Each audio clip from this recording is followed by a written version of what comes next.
Hello, YouTubers, and welcome to Level-Headed News. This is your host, Brenda. I have 4 articles in this episode for you, and all 4 URLs are in the description of the video for your convenience. The first one is off of libertyheadlines.com. It says, Plaintiff Trump travel ban runs Muslim Brotherhood mosque.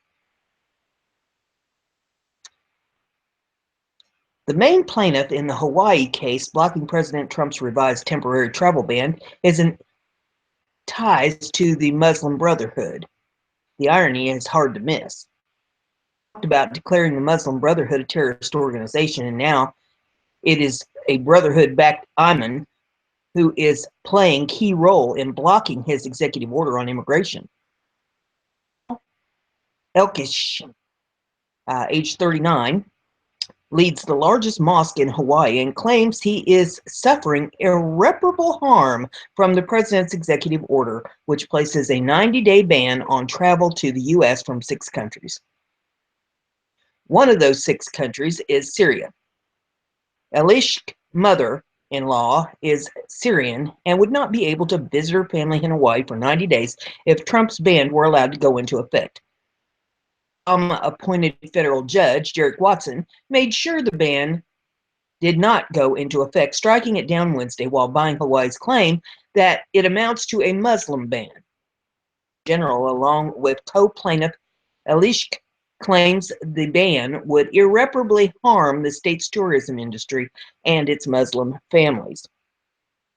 According to the lawsuit, plaintiffs allege that the executive order subjects portions of the state's population, including Dr. Elish and his family, to discrimination in violation of both the Constitution and the INA, denying them their right, among other things, to associate with family members overseas on the basis of their religion and national origin. That the executive order has injured its institutions, economy, and sovereign interests in maintaining the separation between church and state. The vast majority of Hawaii's roughly 5,000 Muslim and Elish's mosque, the Muslim Association of Hawaii, which is located in a residential area of Manoa, Honolulu. The mosque, despite its ties to what many believe is an extremist and subversive organization, the Muslim Brotherhood, may now hold the key to whether the Trump travel ban passes muster in the federal court system.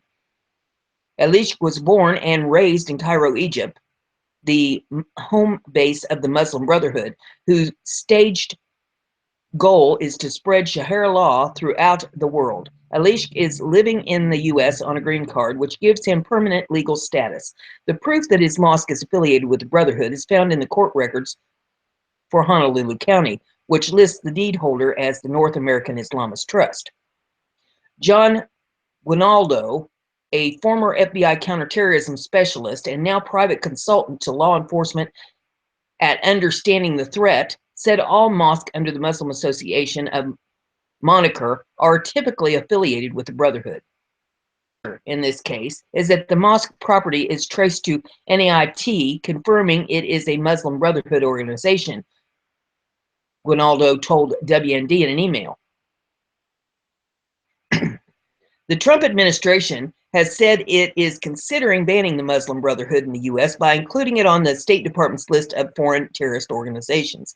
NAIT is one of more than 200 conspirators named in the Holy Land Foundation terrorism financing trial of 2007 to 2008 in Dallas, Texas. The organization has direct ties to the Muslim Brotherhood, as documented by the FBI evidence presented at the trial. NAIT is a financial subsidiary of the Islamic Society of North America and holds the deed to more than 325 mosques in 42 states, U.S. states, that are controlled by the Muslim Brotherhood, according to Discover the Networks. Because NAIT controls the purse strings of these many properties, it can exercise ultimate authority over what they teach and conduct. Specifically, to ensure that the institutions under its financial influence promote the principles of Sharia law and Wahhabism, according to Discover the Networks. The Muslim Brotherhood was founded in 1928 in Cairo, Egypt by Hassan al-Banna and has been by Egypt's current regime, as well as in Saudi Arabia, Russia, and the United Arab Emirates. A bill in Congress, the Muslim Brotherhood Terrorist Designation Act of 2015 through 2016, has been languished in committee since November of 2015. House Speaker Paul Ryan has not advanced the bill nor done anything to promote it. Several members of the Trump administration have said they favor declaring the Brotherhood a terrorism organization, but so far that has not happened. One high-level Trump advisor, Mike Flynn, said he was in favor of banning the Brotherhood before he was forced to resign for misleading Vice President Mike Pence and other top White House officials about his conversation with Russian ambassador to the United States. Trump's Secretary of State, Rex Tillerson, Brotherhood as an agent of radical Islam during his Senate confirmation hearing. Former UN Ambassador John Bolton told Breitbart News last month that the U.S. should declare the Brotherhood a terrorist organization. The fact is, the Brotherhood is a front for terrorism, he said. A number of Arab-majority Muslim countries like Egypt and Saudi Arabia and the United Arab Emirates designated it as a terrorist organization. I've had Muslim leaders from the Middle East say to me, "Are you people blind to what's going on right in front of you and the role that the Brotherhood performs really on an international basis?" But instead of banning the Brotherhood, the U.S. is letting the Brotherhood back to Yemen dictate the U.S. refugee and visa policy, Guinaldo said. Judge Watson, who was a Harvard law classmate of Barack Obama's, issued an injunction halting Trump's executive order from going into effect, agreeing with Hawaii's claim that the temporary ban, 90 days on visa travelers and 120 days for refugees, would irreparably harm the state's tourism industry and its Muslim families. Hawaii takes very few of the 49 states participating in the federal refugee resettlement program. Only Mississippi has taken in fewer refugees than Hawaii since 2002. Only 127 refugees in Hawaii since 2002, and nearly zero have been Muslims from the 6 nations on Trump's list. The vast majority sent to Hawaii have been Vietnam. The 6 nations on Trump's list for a 90-day moratorium on visas and 120-day pause on refugee resettlement are Iran, Libya, Syria, Yemen, Sudan, and Somalia. Of the 127 refugees Hawaii has taken since the State Department started keeping online records in 2002, only 1 refugee has been from a country on Trump's list, Iran, according to the State Department's Refugee Processing Center database. There was 1 refugee from Iran who went to Hawaii and was a Christian.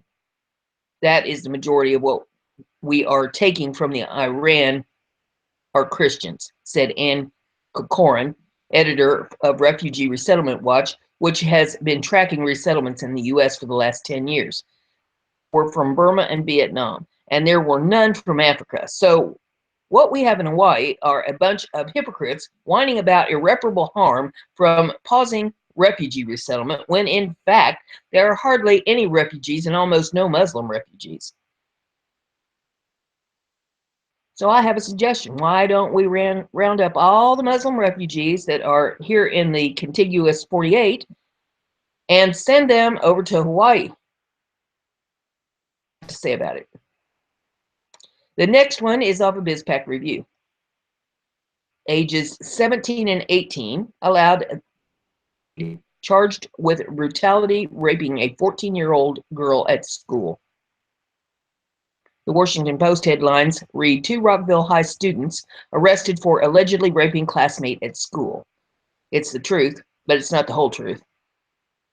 According to the Post, 2 ninth graders, mind you, who also happen to be 18 and 17 years old,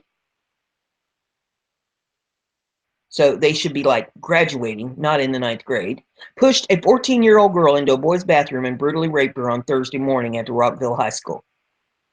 Their names revealed by the Post as Henry E. Sanchez and Jose O. Montano give a strong clue, but it's not until paragraph 9 in the story that we learn that Sanchez, the 18-year-old, is a Guatemalan who only arrived in the United States 7 months ago, has an alien removal case against him, and is a substantial flight risk, according to Montgomery County Assistant State's Attorney Rebecca McVitie. And heaven forbid there be any pictures of the alleged perpetrators on tweets. I mean, people might get the idea that some illegal immigrants commit serious crimes. The pair of would-be dreamers appeared in court on Friday and were held without bond because District Judge Eugene Wolf considers them a danger. According to police affidavits filed in the court and reported by the Post, Montano asked the victim to have sex with him. When she refused, he forced her into a bathroom and, despite resistance, shoved her into a stall where the pair took turns holding her down and sexually assaulted her. Left because of a noise outside the bathroom door, Montano tried to keep the girl quiet by putting his hand over her mouth. She was inevitably able to escape and tell a staff member what had happened. Police said both alleged perpetrators were charged with first-degree rape and 2 counts of first-degree sexual offense, the Post reports. Both will be charged as adults, but police didn't release Montano's mugshot because he's 17. In a letter to students after the incident, Principal Billie Jean Benson wrote, "Ensuring a safe, secure, and welcoming learning environment for all of our students priority. Our staff remains vigilant in the monitoring of our school each and every day." How about keeping students safe by not enrolling adult illegal immigrants in freaky 9th grade? Or better yet, let's keep them out in the first place. President Trump, that wall can't come up fast enough. The next article I have for you is off of BizPac Review. It says, job done. Immigration judges sent to border areas to speed criminal illegal deportations. President Trump has promised to deport criminal illegals, and he is taking steps to follow through on that promise. In fact, 12 U.S. cities with high populations of illegal aliens charged with crimes are about to receive some federal help getting rid of them. 2 administration officials have confirmed to the New York Post that the U.S. Justice Department plans to speed up illegal immigration deportations by temporarily reassigning immigration judges from around the country to the following cities: Los Angeles, New York City, San Francisco, Miami, New Orleans, Baltimore, El Paso, Bloomington, Minnesota, and Harlingen, Texas, Omaha, Phoenix, and Imperial, California. Aspects of the plan are still under review, including who and how many judges will be reassigned. In addition to the 2 officials, a spokeswoman for the Justice Department's Executive Office of Immigration Review has also confirmed the identification of the 12 cities, the Post reports.